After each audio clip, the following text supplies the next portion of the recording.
Good evening, I am Rock God 2004, and you are watching Mondo Chalanek Movies.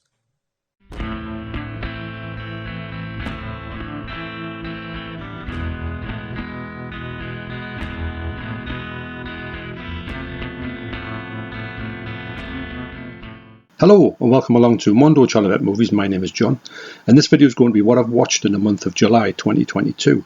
But first, I've got a few pickups for you. Also, I'd like to say a big thank you to Rock God 2004 for sending me the introduction to this video. So as you may know, me and Nige did the first live stream on our Video Nasties series. So the first episode, which I'll leave a link to down below if you haven't already seen it. So that was just talking about Video Nasties in general and our experiences with them back in the day. So I want to thank everybody once again for coming along and participating in that stream, because after all, everyone loves a good nasty. Where's me Nasties?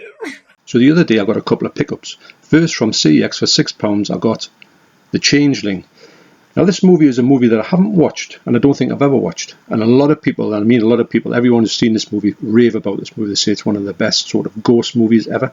So I checked this movie out just to see what the quality was like, and I must admit it was quite grainy. But what I've found is, when I get a movie that's quite grainy, I know sometimes the grain is there and you can't get rid of it. It's not something that's it's like a big problem, but sometimes if it's a bit noisy, I like to see if I can manoeuvre it without losing any of the sharpness.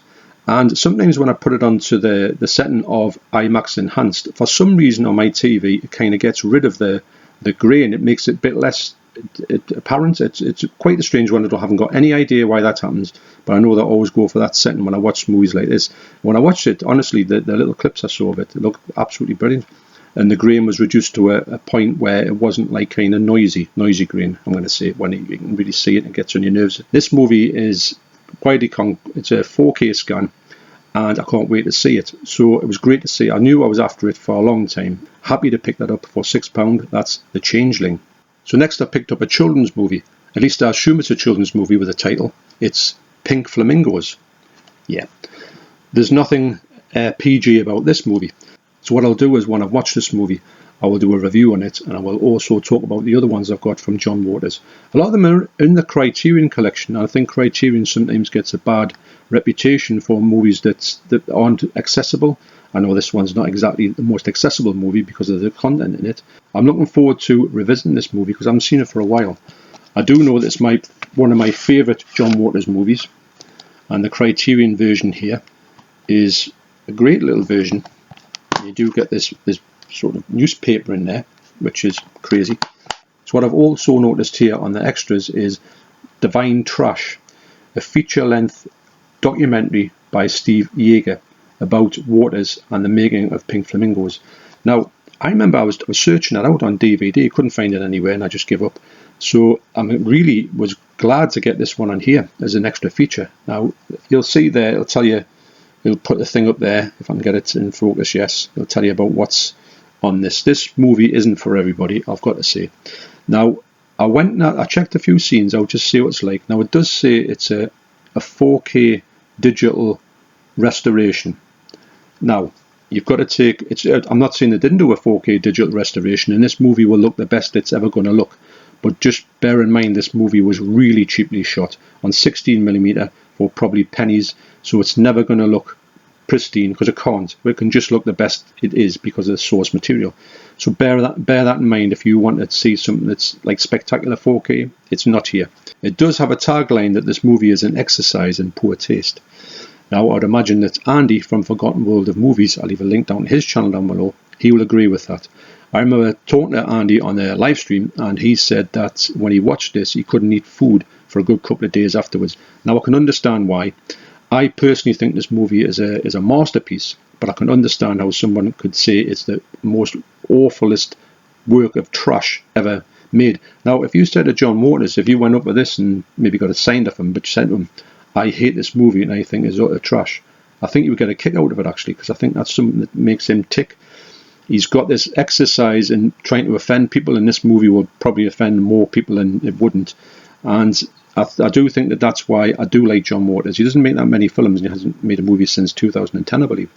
But maybe because these days you could never make a movie like this, and I'm so amazed that this has been released uncut in the UK. So credits to Criterion for doing that, because I didn't think we would ever get this through. I thought it would be like an American release only and never through this country. So you've got to give them a shake of hands for that, because I'm so glad that this comes out and it goes in their collection with my other John Waters ones from Criterion. I think there's a movie called Desperate Living, which I really want to see as well. Well, I've got it, but I wanted to see it on the Criterion to release it. Hopefully I'll release it next. So like I say, there'll be a full review of this coming up soon, along with my other John Waters movies, and I'll talk about them. If you ever want to know about John Waters and you want to see what he's sort of makes him tick, I'll go through that in my video. So highly, highly, highly recommended, but you've got to beware of what you're getting into. That's Pink Flamingos. I had a question as well from a viewer, Bobby Mothershaw, and he was asking me to put a video on and how I get those stickers off using the lighter fuel. So what I've done is I've recorded that, and it's going to be on the end of this video. So if you want to go and see that, just wait around till after the song at the end, and you'll be able to see a little short video on how easy it is to get rid of them horrible stickers. So cheers for that, Bobby. Okay, so what have I watched this month? First off, we watched Back to the Future Part 2. Now, I would watch Back to the Future last month, and we had a great time with it. Of course, I mean, it's one of the best trilogies ever made. And I hadn't seen Back to the Future Part 2. I hadn't seen any of these for quite a while. And I was interested to get them on 4K. So when I put them on 4K, I thought the Back to the Future, the first one was absolutely brilliant. Now, this one, Back to the Future Part 2, looks absolutely brilliant. But you've got to remember, there's a lot of split screens in this movie. There's a lot of times where the same actors are on the same screen, the hand and stuff to themselves and stuff like that. So it takes the quality down a little bit. Now, when you see one that hasn't got one of them shots on, it looks sensational. And do know that it's going to dip a little bit. It's not too much. It's livable. It's not as if you're going to watch it and say, oh, that looks absolutely terrible. It's not like that. But what it does is you've got to be aware that the picture quality on some parts of it isn't as good as other parts. That's just a minor niggle. It doesn't take my enjoyment away from this movie at all. I did think that the sound quality in here was absolutely sensational as well. And this I can't wait to watch Part 3. I haven't watched Part 3 at this point, but we'll probably watch it this month. So this movie doesn't really need any explanation about what it's like. I imagine most people have seen this. If you haven't seen the Back to the Future trilogy, you've really got to go and check it out. I know I put it off for quite a while. Back to the Future Part 2 was the first one I actually saw. And I always remember I thought the picture quality, even back in the day, I thought, well, that looks really nice because of the blue skies. It's a very sort of bright and outdoor movies. It does have a lot of them split screens, but like I say, when it came out back in the day, I thought the special effects in here were next level because I'd never seen anything like it. The fact that somebody on a screen could hand something to somebody else and they could take it off them, I just thought that was a touch of like genius. I know when you look at it now, you can kind of tell what's happening, but back in the day, it was one of those things where you thought, have you seen the effects in this movie? It was literally groundbreaking for the time, I think. So excited to watch Back to the Future Part 3. That hasn't got as much overlays on it, so I'm expecting a little bit of better picture quality for that one. So, but really good movie, highly recommended. That's Back to the Future Part 2. Next up, I watched Demonia. Really excited to see this movie because I hadn't seen it before. This is one of the rare Fulci movies I haven't seen. I know this is one of his later movies. This is about 1990. I think this movie was either made before or after Cat in the Brain. And it's quite a good movie. It's not the best Fulci movie by any means. Unfortunately, I do know that his quality did sort of dip towards the end of his career, and I did expect that. So I went in expecting something that I would say this isn't a zombie flesh he is, and it isn't, but it is quite enjoyable. The picture quality in here is pretty stunning actually. It's not all the way through. It's got some quite it's got this thing where I can't really describe it. It's just like somebody's put some gauze over the actual lens of a camera a couple of times. It just happens for a minute here, a minute there. It's quite weird. It's as if they've got like a lens which is broken. They put this lens on. You think they would have saw it when they made the film, but it is what it is. So it was quite strange to get that in this movie. I do think is it a 4K restoration? It doesn't say it, but yes, it is a 4K restoration. I would hope to think that they would not really want to put this out on 4K because I think for me this movie is a decent movie. It is watchable. I will watch it again. I did enjoy it. It's not the best, that's all I can say. And also this one here at about £30, a little bit pricey. I would imagine if you can get it for £20, if this doesn't sell when it comes down, get it for £20, snap it up. I don't know if I will go to the 4K for this one because I think this one will do me because the movie itself isn't one of the best Fulci movies, but I'm really happy to watch it. There's a disc on here it says Fulci Talks. So I haven't seen that one yet, and it's got a lot of extras on here, as I do with all of the Fulci stuff on Arrow. And it's got this amazing slipcover, and it's got a great fold out, folds out like a cross. So for me, it is highly recommended as an addition. If you're a full C fan, pick it up for a completist point of view. But if you're just a regular fan of horror movies in general, especially new horror movies, you might not be impressed with this movie. Actually, when I was watching it, there was a couple of scenes in it when I thought, if this had been put out in the Video Nasties day, this would have definitely not got through. There was two scenes in general and in particular, and I thought, I can't believe I'm seeing this. I wasn't expecting that at all. I mean, the effects on one of them was really good, and the effects on the other one was quite laughable. But it was what was shown was quite unbelievable, actually, to think that this was going to be shown in the movie. And it's never been even mentioned, and it's sort of, what you can't see in the UK, but I think it's maybe because it's probably never been released here before. And I do think I'm quite surprised at them two scenes. But anyway, I do recommend it, but beware, it's not the best of films, it's not the best full C film, but it's still a decent movie. That's Demonia. So next up is Tenebree. Now, I watched this and I watched the full length version. There is a shorter version on here which I will watch. And what I plan to do is when I've finished all the stuff in here, I might do a separate video on what I think of this movie and what I think of this whole presentation, because it is a stunning presentation. I opted for the Art Original version, I think I'm saying that right. Art Original version from Arrow Store, and you do get this exclusive slip box. The stuff in here, I think you don't get that cover as well as the different cover on here, which I don't think you get on the regular release. I don't think you don't, but that's a double negative. Anyway, this movie itself is one of my favourite Dario Argento movies, and actually when you watch this movie on 4K, you kind of see it in a different light. You see it's for what it is. It's an absolutely stunning movie. I think that it looks spectacular. Dario Argento is a great filmmaker. He's probably a visionary filmmaker. Maybe even a filmmaker's filmmaker, if that makes any sense. You can usually see his stuff a mile off. And I'm so glad to pick this up on the 4K. I haven't got any other version of it, so it's not as if I've double dipped with this one. It's one of the rare ones I haven't double dipped with.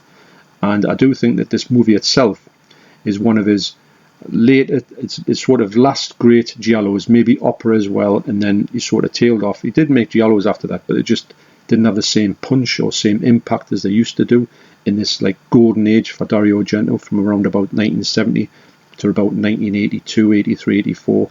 I think that's when he started to tail off. Unfortunately, it's just a big shame that he doesn't seem to be able to make these type of movies anymore, although he is supposed to be making a new horror film. Hopefully it'll be decent and better than his latest ones that he put out.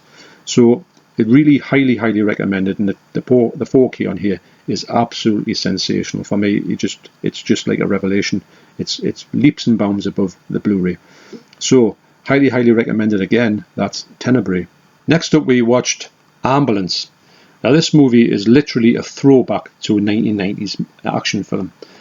It's very simple. These two people here who are brothers, but it's explained in the movie. They do a bank heist, and they go and hijack an ambulance who's driven by this lady here, and then they take off with the police following them. That's basically it. But there's a bit more to it than that. It's not that simple. And yeah, so it's just like a non-stop action movie. When they get into this ambulance and they just take off, it's got some great sort of action things, and the picture quality in here, as I said before, is one of the best 4Ks I've ever seen. It's one of the best newer 4Ks I've ever seen. And also the sound quality in here is one of the ones where you've got to turn down because it's that noisy. Watch it during the day, because if you watch it during the night, you wake everybody up in the house. The sub bass on here is next level. It's all the time. It's thumping through this soundtrack for the full movie, and you can't really turn it down that much. To me, it's the one you've got to sort of watch in the daytime. So I'd imagine very soon, as with all these movies, this movie will come down to the 2 for £30 or the 2 for £24 sale in HMV. So I urge anybody to pick it up if you just want something that's just a real good action throwback movie. That's Ambulance. So next up I watched Journeyman. Now this movie was sent to me on a subscriber mail by my good friend Hunter Dean, and he urged me to watch this movie. Funny enough, it was one of the ones I wanted to watch for a long time, so he sent me a brand new copy of this, and I put it on immediately and watched it. And honestly, I've got to say, this movie is really good. It's very dark at times. It's also got some great acting, of course, by Paddy Considine, and Jodie Whittaker, soon to be not Doctor Who. She's in it, and she plays an absolutely amazing part in it. In fact, she's probably the best part of the movie. acting in here is sensational. Now, the brief story is, without any spoilers, it's not really going to be a spoiler because that's kind of what the movie's about. This fella here, he's fighting for the world title, to defend his world title, and he sustains a brain injury after the fight, and it's all about him trying to get back to some sort of normality, and it follows him from having quite severe problems at first to see if he can get over that, and it takes some quite unexpected turns. There was some turns in it where, if I'm honest, when certain things happened, I got a shock. And it's not like a jump scare. You'll understand, if you've seen this, you'll understand what I'm talking about. But there's certain parts of the movie where these things happen, and I was literally like shouting in, like I couldn't believe, like, you know, I won't tell you what I said. So we did see a lot of people from the boxing community as well. I did notice a lot of commentators. I did notice Steve Bunce, and I did notice Kell Brook as well. So it's quite good in that respect, because you go, oh, that's such and such, this is such and such, ring announcers, all that type of thing. So it was really well done. And I do urge anybody to see it if you're a fan of boxing movies, but this takes a different slant on it, quite a good slant as well.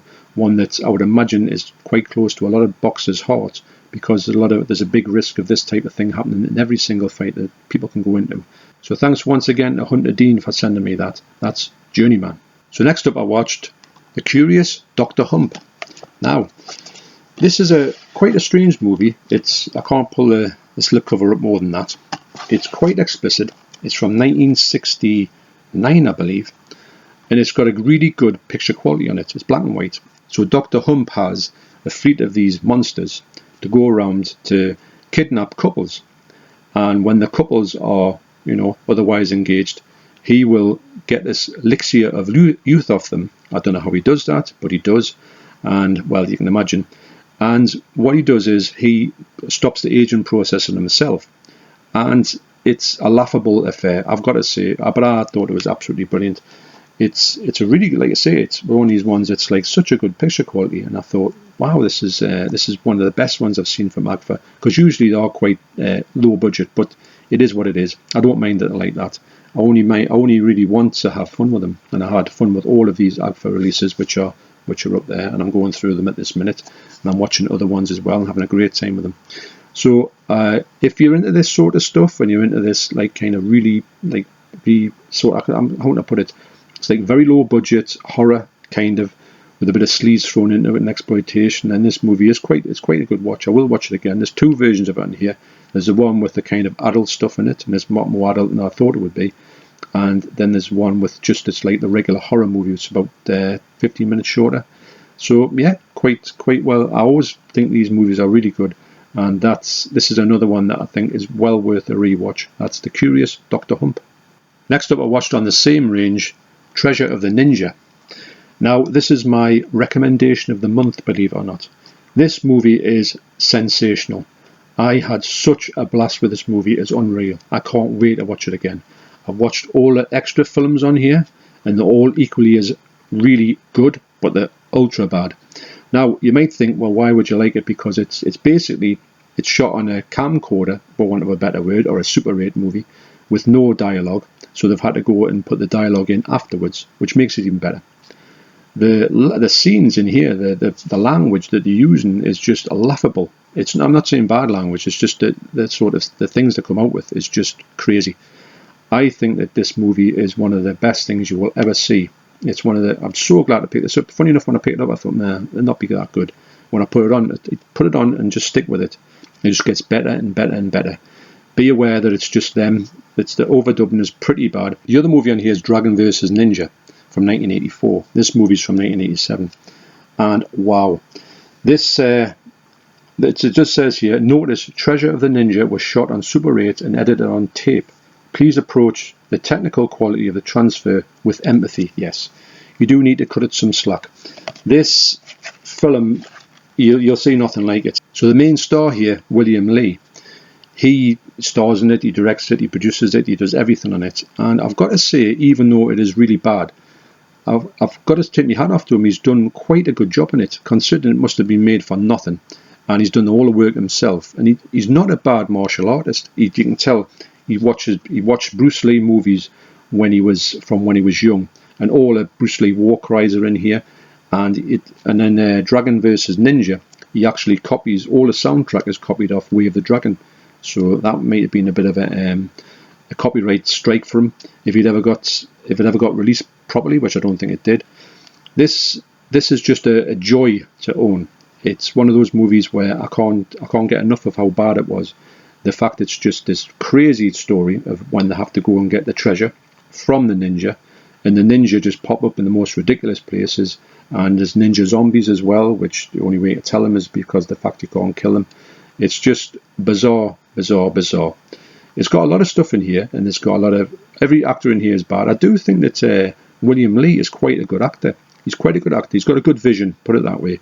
He's wanted to do something, he's tried to do it. With what he's got and what he's been able to achieve, I do think he's achieved a lot. But you've got to be aware that this movie is basically, if you try to make a movie and it came out, it would be like this movie. But that's not taking anything away from it. It's so good. And as well, I don't know why, throughout the soundtrack of the movie, they've got this sound that sounds like a helicopter lifting off, and they play that as if it was like music. I don't get it at all. I don't know why it's there. It's there all the time while it comes and goes. But I like it. But it could really, somebody might pick this up and say, oh, I might get this. But you've got to be aware. You've got to sit through a really bad film to get the goodness out of it, if that makes sense at all. So highly recommended. I have never laughed so much at a movie in all my life. So hats off to William Lee. I do think that he's a great director for this type of thing. I would love to see, he has made films, he is making films now. Now, he has had some serious health problems recently, but he's got over them, which is great.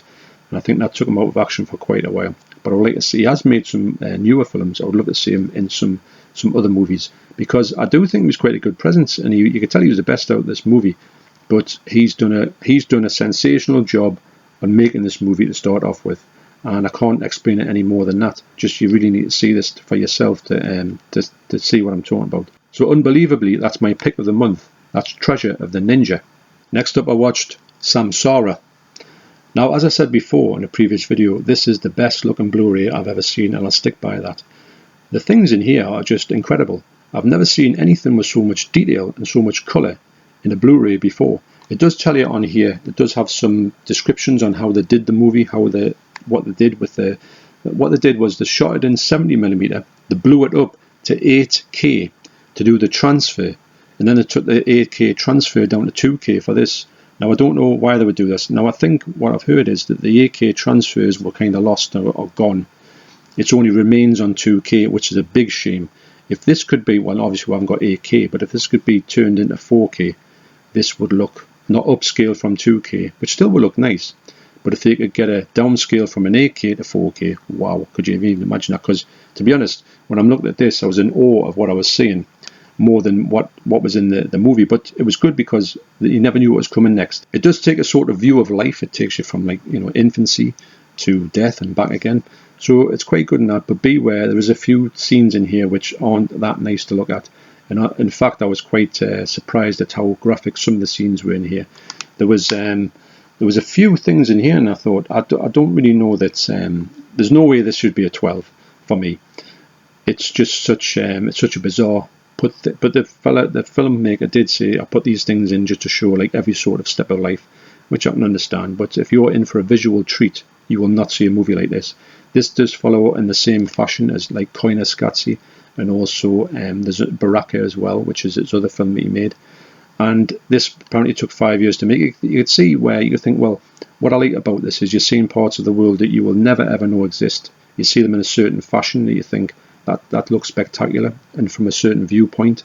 And it's great that you're kind of made to focus on something. You're looking at a sequence in life and history, but you're not forced, but your viewpoint is what they're saying, and you're kind of looking at it. And you see things in a different light. It does say in here there's no voice in here. There's no talking at all. But it does make you think about certain things. Another one, highly, highly recommended. If you can get this cheap, by all means get it. It's still the same as Baraka and Koyaanisqatsi, which I think is released by Arrow as well. So that's Samsara. So next up, I picked a movie for me and Deborah to watch. Now, Deborah was saying, I'm not going to watch that. But when I said to her, think of it like Back to the Future meets Top Gun Maverick, she went, I might give that a look at. So the movie is, of course, The Final Countdown. Now, it's quite true what I said there. And even when I watched it, this is the second time I watched this movie now, and I was so glad that Deborah watched it with us. Because I said to her, you're about to see one of the best picture qualities you'll see on a Blu-ray, on a 4K, sorry. She said, yeah. So when she was watching it, she said, well, it's a little bit blurry in places. I says, well, I think that's just the way it was shot. There's a few little sort of blurry scenes, and I mean, you're talking a few. But in general, the picture quality on here is just next level. So she said, after sort of, saying, all right, fair enough, we're into the film now, you'll be able to see the good picture. And she had an absolute blast with this movie, because she was very invested in the movie, because she said, oh, what's going to happen here? What's going to happen there? Well, that's happened here. What about him? And I was quite more vociferous than she ever is, because usually she'll say, oh, it was a good movie. But I said to her, I said, so what do you think? Am I right for picking this movie? She says, yes, I've got to give you that one. This was a sensational movie. And she thought it was, from start to finish, she had a great time with it. Now, I think this movie is a hidden gem. The 4K on here is sensational. The soundtrack on here is amazing. And the fact when we put it on, it had the sound up quite loud. And the first thing you see is an afterburner from a jet engine. And honestly, I thought the windows were going to come out. So she was like, turn it down. I said, well, she didn't know it was going to be that loud. But anyway, this movie here is highly, highly, highly recommended. I can't recommend it enough. I can't say that it's one of the movies that probably no one's ever heard of. But if you go into here think, no, well, it's just going to be a whatever, just really do think Back to the Future meets Top Gun Maverick, and you're kind of halfway there. And it's quite a unique movie. I don't think I've seen a movie like it, which I'm pleased about. It's like kind of one of a kind. And Tickle on that is just a sensation as well. So yeah, so that's highly recommended by the Debs even. That's the final countdown. So next up I watched Broken Flowers. Now, I was on a stream with Andy from Electricgeek. I'll leave a link down to his channel down below. And he invited me on to do a stream with him. We had a great time. And on there, we were talking about Jim Jarmusch, the director. And he says, have you seen this movie? I hadn't even heard of it. And he said, you've got to see this movie. It's absolutely brilliant. So I went to look up for it online. It's about, £20-30 on Blu-ray. And I thought, well, I don't know if I want to go there. Plus, I have to import it. So I went to CEX and got this for £1 on DVD. And the picture quality is pretty good. So I thought this is a good way to check this out. And if I like it, I will pick up the Blu-ray down the line. So I'll read you the synopsis of this movie. Bill Murray stars as Don Johnston, an aging Don Juan, who is compelled to reflect on his past when he receives a mail Where's my ladders? A mail in a mysterious pink letter sent from a former lover, informing him he has a 19-year-old son. Don's unannounced visits to each of the 4 potential former flames hold new surprises as he haphazardly confronts both his past and consequently his present. Wow. And I think he just presented this in a really good fashion. And I do think that Jim Jarmusch is a very underrated director and writer. And also he has written and directed my favourite film of all time, Down by Law, which I'll be watching soon. So this movie for me was a great movie. Bill Murray, sometimes for me, he can be great in movies and he can be quite not great in other ones. He is great in The Dead Don't Die, which is the latest Jim Jarmusch movie, which got panned, but I thought it was really good. So I'm a fan of Bill Murray, but some of his movies I don't watch because they're not really my thing. But I think this movie was absolutely great. It was such an unexpected one because I didn't even know about it this time last week. And then now, on the end of the stream, I've bought it, and it's with this lovely pink box. That's pertinent to the movie. There's a lot to do with pink in there. That's no spoilers. So that's a definite thing to get if you're looking for it. Try and get the pink box with it. So I know this is the original box. So I want to thank Andy once again for telling me about this movie, and I do think this movie was absolutely great. I had a great time with all his movies this month. So in the month of August, I can definitely see a season of John Waters movies and also Jim Jarmusch movies. So don't forget to watch the video on the end about taking those awful stickers off CEX. So thanks for watching, you take care, and I'll see you on the next video. Cheers.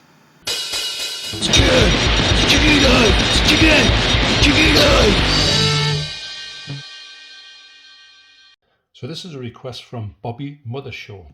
Now he was asking, can you show me some footage of you taking these stickers off on the CEX ones, the ones that won't come off. Now I know these two, I haven't tried with these two, but I know that they won't come off.